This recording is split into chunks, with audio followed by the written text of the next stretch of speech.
एक कॉलेज में पढ़ने वाला लड़का अपनी माँ की उम्र की महिला से शादी कर लेता है और उसके बाद यह बात उसके कॉलेज के दोस्तों को पता चल जाती है। जैसे ही उन्हें यह बात पता चलती है तो वो लोग उससे ठठोल करने लगते हैं, लेकिन जब वह लड़का उस महिला के बारे में उन लोगों को बताता है कि उसने किस वजह से उस महिला से शादी की है, तो वो लोग भी बड़े ही हैरान और उस लड़के की वाहवाही करने लगते हैं। क्या हुआ था इस कहानी में जिस वजह से एक नौजवान लड़के को एक बुजुर्ग महिला से शादी करनी पड़ी? पूरी कहानी की सच्चाई जानने के लिए वीडियो को अंत तक जरूर देखें। मुंबई के अंदर एक कॉलेज होता है जिस कॉलेज के अंदर एक लड़का पढ़ा करता है जिसका नाम होता है कासिम। कासिम जो है वह काफ़ी ज़्यादा पढ़ने लिखने में होशियार है और बहुत ही नेक दिल व्यक्ति है। वह दूसरों की मदद करने पर विश्वास किया करता और ज़्यादा किसी से मतलब नहीं रखा करता। कासिम एक गरीब फैमिली का लड़का है जो कि पढ़ लिख कर अपने फ्यूचर को बेहतर करना चाहता है ताकि वह अपने परिवार को और भी उन्नतियों की ओर ले जा सके। इसी वजह से वह पढ़ाई लिखाई पर ज़्यादा फोकस करता है। तभी एक दिन अचानक से जिस कॉलेज में वो पढ़ रहा था उसी कॉलेज से मुंबई के पास के ही एक गाँव में एक एजुकेशन कैंप जाता है और उस कैंप के अंदर कासिम भी गया हुआ था। वहाँ पर लोग जाकर अलग अलग चीज़ों को देख रहे थे और उनके बारे में निरीक्षण कर रहे थे। इसके बाद कासिम की नज़र वहीं पर एक बकरी चरा रही बुजुर्ग महिला पर पड़ती है जो देखने में काफी ज्यादा कमजोर दिखाई दे रही थी और अपनी बकरियों को जैसे तैसे करके वहां पर चराने के लिए आई हुई थी। कासिम जैसे ही उस बुजुर्ग महिला को देखता है तो देखते ही उसके दिमाग में ढेर सारे सवाल चलने लगते हैं उस बुजुर्ग महिला को देखकर, और इसके बाद वह पूरा दिन भर उसे ही देखता रहता है। वह दिन में जो बुजुर्ग महिला थी वो जैसे तैसे करके उन बकरियों को चराती है और चराने के बाद वापस अपने घर में चली जाती है। इसके बाद कासिम उसका पीछा करता है और पीछा करने के बाद वह उसके घर को भी देख लेता है। घर के नाम पर एक झोपड़ी पड़ी हुई थी जिस झोपड़ी के अंदर वह बुजुर्ग महिला अपनी बकरियों के साथ रहा करती थी। अब तभी जो कासिम होता है उसके ही पड़ोस के कुछ व्यक्तियों से उसके बारे में पता लगाता है, तो वह लोग उसे बताते हैं कि ये तो ऐसे ही रहा करती है और आज से नहीं काफ़ी दिनों से ये ऐसा ही कर रही है, इसका कोई भी आने जाने वाला हमने यहाँ पर नहीं देखा है। अब जब कासिम को पता चलता है कि इस बुजुर्ग महिला के साथ कोई भी नहीं है और ये अकेली रहकर ऐसा किया करती है, तो यह बात कासिम को अंदर ही अंदर खाने लगती है और वह बहुत कुछ उस बुजुर्ग महिला के बारे में सोचने लगता है। अब शाम भी हो गई थी, तो शाम के समय जो कासिम है वहां से उस जगह पर चला जाता है जहां पर उसके स्कूल के विद्यार्थी रुके हुए थे। इसके बाद समय होता खाना खाने का, लेकिन खाना खाते वक्त भी कासिम उस बुजुर्ग महिला के बारे में सोच रहा था और वह सोच रहा था कि इसकी हालत ऐसी कैसे है, आखिर क्या कारण है जो बुजुर्ग महिला इतने बुढ़ापे में बकरियों को चरा रही है। इसी बात को सोचते हुए वह आराम करने के लिए भी चला जाता है, लेकिन आराम करते वक्त भी उसके दिमाग में और उसकी आंखों के सामने बार बार उस बुजुर्ग महिला का वह चेहरा आ रहा था जिस चेहरे को लेकर वह बकरियों को चरा रही थी। इसके बाद जैसी सुबह होती है तो सुबह सुबह कासिम अपने मन के अंदर एक फैसला कर चुका था। वह सोचता है कि आज मैं उस बुजुर्ग महिला के पास जाऊंगा और उससे पूछूंगा कि आखिर वो ऐसा क्यों कर रही है, क्या उसका कोई ऐसा भी नहीं है जो बुढ़ापे में उसकी देखभाल कर सके। इसके बाद जो कासिम होता है सुबह सुबह जल्दी उठता है और जल्दी उठने के बाद मॉर्निंग वॉक के बहाने वहां से निकल आता है जहां पर सभी विद्यार्थी रुके हुए थे और मॉर्निंग वॉक करता हुआ सीधा उस बुजुर्ग महिला के झोपड़े पर पहुंच जाता है जो कि वहां पर उसे बकरियां चराती हुई मिली थी। इसके बाद कासिम उस झोपड़ी के दरवाजे पर खड़ा हो जाता है, लेकिन दरवाजा बंद था, तो वह उस दरवाजे को खटखटाता है। जो झोपड़ी थी दोस्तों नीचे से तो कच्ची बनी हुई थी, लेकिन उसमें एक दरवाजा भी था और ऊपर उसके छप्पर पड़ा हुआ था। इसके बाद वह बुजुर्ग महिला आकर दरवाजा खोलती है और सामने एक नौजवान लड़के को देखकर पूरी तरह से हैरान हो जाती है। वह उससे कहने लगती है कि कौन हो और आपको किससे मिलना है। इसके बाद कासिम उससे कहता है कि मैं आपसे ही मिलने के लिए आया हूं और आपसे मुझे कुछ बात करनी है। इसके बाद वह बुजुर्ग महिला कासिम को घर के अंदर बुलाती है और वहां पर बैठकर उससे बात करने लगती है। पहले जो कासिम होता है वो उससे इधर उधर की बातें करने लगता है, जैसे कि झोपड़ी के अंदर जो भी सामान रखे हुए थे उनके बारे में बात करता है और बकरियों के बारे में बात करता है। तो बुजुर्ग महिला उसे बताती है कि ये बकरियां नहीं है, ये मेरा परिवार है और मैं इन्हीं के साथ रहा करती हूँ। इसके बाद कासिम कहने लगता है कि ये बताओ, अगर ये तुम्हारा परिवार है तो तुम्हारा असली परिवार कहाँ गया? मेरे ख्याल से तुमने शादी तो जरूर की होगी और तुम्हें बच्चे भी हुए होंगे। इस बात को सुनकर जो बुजुर्ग महिला है वो कहने लगती है कि शादी तो हुई थी, बच्चे भी थे, लेकिन अब वो मेरे पास नहीं रहा करते हैं। अब जो कासिम है उससे पूछने लगता है कि अगर तुम्हारे बच्चे तुम्हारे साथ नहीं रहा करते हैं तो इसका कोई ना कोई तो कारण होगा, किस वजह से तुम्हारे बच्चे साथ नहीं रहते हैं।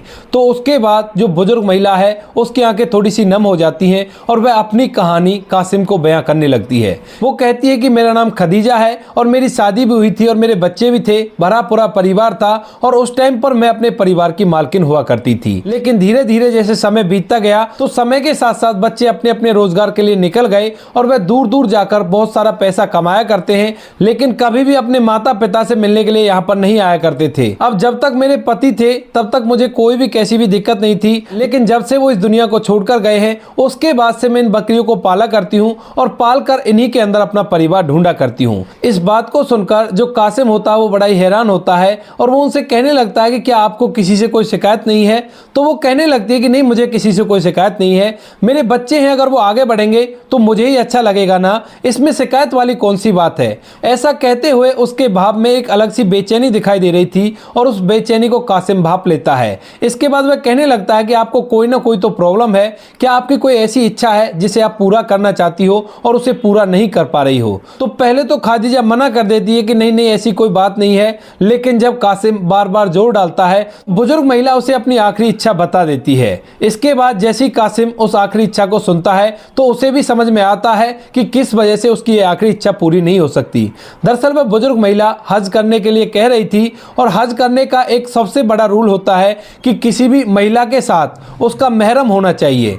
महरम वो होता है कोई भी सगा संबंधी, यानी कि भाई हो या फिर उसका पिता हो या उसका बेटा हो, वो एक साथ में जरूर होना चाहिए, उसके बाद ही वो हज करने के लिए जा सकती है। इस बात को सुनकर कासिम बड़ा ही हैरान होता है और उस बुजुर्ग महिला के बारे में सोचने लगता है। तभी वो बुजुर्ग महिला कहती है कि देखा ना, मैंने कहा था ना कि मेरी इच्छा पूरी नहीं हो सकती, अब लगता है ऐसे ही अपनी जिंदगी को बिताना पड़ेगा। ऐसा कहते हुए वह बुजुर्ग महिला उठकर उन बकरियों को खोलने लगती है और कासिम वहां से मायूसी की सी शक्ल लेकर वापस आ जाता है। आज पूरे दिन भर वह इसी बात के बारे में सोचता रहता है कि कैसे भी करके अगर वो उस बुजुर्ग महिला की आखिरी इच्छा को पूरा कर दे तो बहुत ही अच्छा रहेगा। सोचने के बाद उसके दिमाग में एक आइडिया आता है और इस बारे में बात करने के लिए शाम के समय वह फिर से उस बुजुर्ग महिला के झोपड़े में चला जाता है। वहां पर जाने के बाद वह उससे कहने लगता है कि अगर आप चाहें तो मैं आपकी आखिरी इच्छा पूरी कर सकता हूं। बुजुर्ग महिला पूछने लगती है कि वो कैसे? तो वो कहता है कि देखो, आपको महरम की जरूरत है और महरम बनने के लिए आपका सगा संबंधी होना चाहिए, तो क्यों ना मैं आपसे शादी कर लूं और शादी करने के बाद मैं आपकी आखिरी इच्छा को पूरा कर दूंगा। अब इस बात को सुनकर वह बुजुर्ग महिला पहले तो खुश हो जाती है, लेकिन बाद में मायूसी उसके चेहरे को घेर लेती है। वह कहने लगती है कि सभी लोग क्या कहेंगे तुम्हारे बारे में और तुम्हारा क्या होगा। लेकिन फिर वह नौजवान लड़का कहता है कि समाज से मुझे कोई भी दिक्कत नहीं है, केवल ये बात ऊपर वाले को बुरी नहीं लगनी चाहिए और इस बात के लिए मैं किसी ना किसी से बात करके आपको जल्द ही बताता हूं। ऐसा कहकर जो कासिम होता है वहां से निकल जाता है और वहां से निकलने के बाद एक बुजुर्ग व्यक्ति से इस बारे में सलाह लेता है। वह उसको पूरी कहानी बताता है और कहानी बताने के बाद बताता है कि मैं ऐसा करना चाहता हूं, क्या यह सही होगा या गलत होगा। तो बुजुर्ग व्यक्ति इस बात को सुनकर थोड़ी देर सोच विचार करता है और सोच विचार करने के बाद उससे कह देता है कि जो कुछ तुम सोच रहे हो वो बहुत ही अच्छा काम है और ऊपर वाला इस काम का तुम्हें इनाम भी जरूर देगा।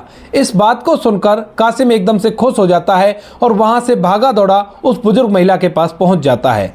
वहां जाने के बाद उससे कहने लगता है कि ठीक है, अगर आप जाना चाहती हो तो मैं बिल्कुल आपको ले जाऊंगा, लेकिन उससे पहले हम दोनों की शादी होगी और शादी होने के बाद आपको मेरे साथ जाने से कोई नहीं रोक सकता। इसके बाद जो कासिम होता है उस बुजुर्ग महिला से शादी करता है और शादी करने के बाद उसने पूरे डॉक्यूमेंट बनवा लिए थे।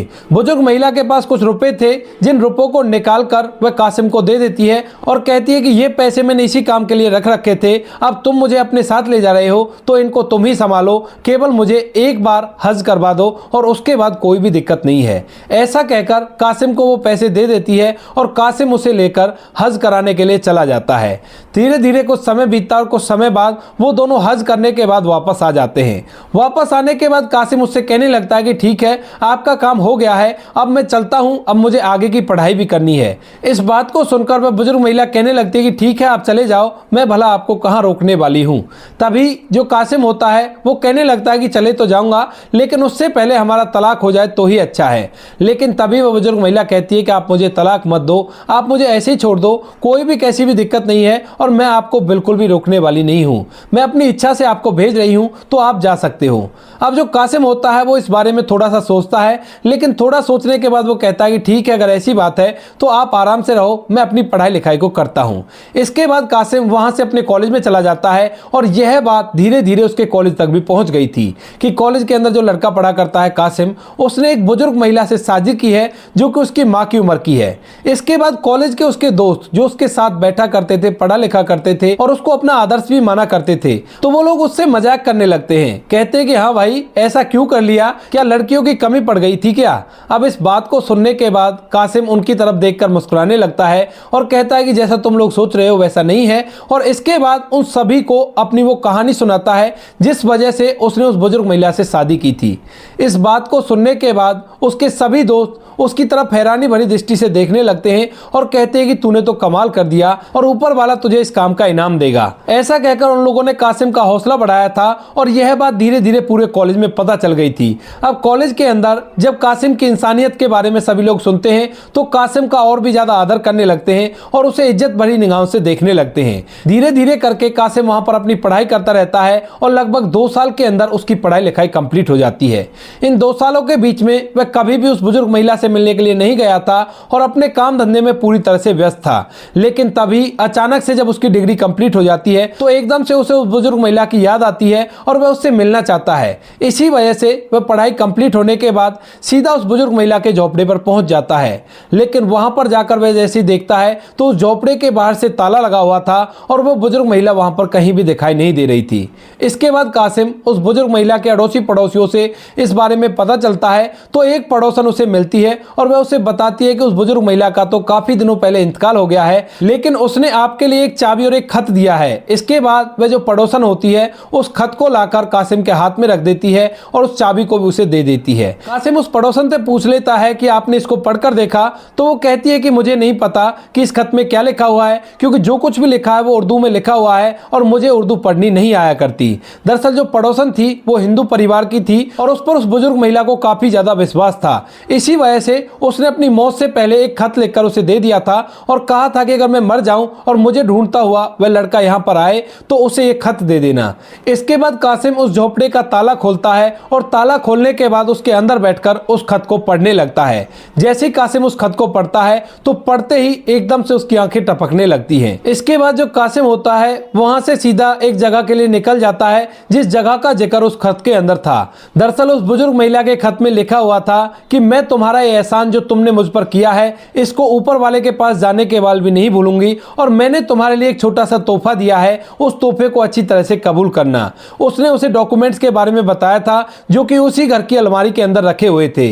उन डॉक्यूमेंट्स को लेकर कासिम वहां से सीधा उस जगह के लिए निकल जाता है और जैसे ही वो वहां पर जाकर देखता है तो समुद्र किनारे एक बहुत ही आलीशान बंगला था, जो बंगला कासिम के नाम वो बुजुर्ग महिला करवा चुकी थी, क्योंकि जब उसने उससे शादी की थी तो उसी दौरान उसके डॉक्यूमेंट उसके पास आ गए थे और उन्हीं डॉक्यूमेंट्स की मदद से उसने वह बंगला कासिम के नाम करा दिया था और इसी वजह से उस बुजुर्ग महिला ने उससे तलाक नहीं लिया था। कासिम ये सब कुछ देखकर हैरान है कि इतना बड़ा बंगला अगर इसके पास था तो यह झोपड़ी में क्यों रहा करती थी। लेकिन इसका जवाब जब कासिम थोड़ी देर तक सोचता है तो उसे पता चल जाता है, क्योंकि उसका मन नहीं लगता है ऐसे बड़े बड़े बंगलों में रहने के लिए। इसी वजह से वो इस तरह से भेड़ बकरियों के साथ रहा करती थी ताकि उसका मन लगा रहे और उसे कैसी भी कोई परेशानी ना हो। यह सब कुछ देखकर कासिम बहुत कुछ उसके बारे में सोचने लगता है और फिर वह उस मकान को बेचने का फैसला करता है, क्योंकि कासिम का परिवार ज्यादा पैसे वाला नहीं है, तो वो चाहता है कि इसको बेचने के बाद जो पैसे मिलेंगे उनसे अपने गांव के अंदर अच्छी तरह से रहेंगे, कोई भी कैसी भी दिक्कत नहीं है। जब वह उसकी कीमत लगाता है तो उसके ढेर सारे रुपए पैसे मिल जाते हैं, जिन पैसों को पाकर कासिम बड़ा ही खुश होता है और उसे लगता है कि ऊपर वाले ने उसकी नेकी का इनाम उसे दे दिया है।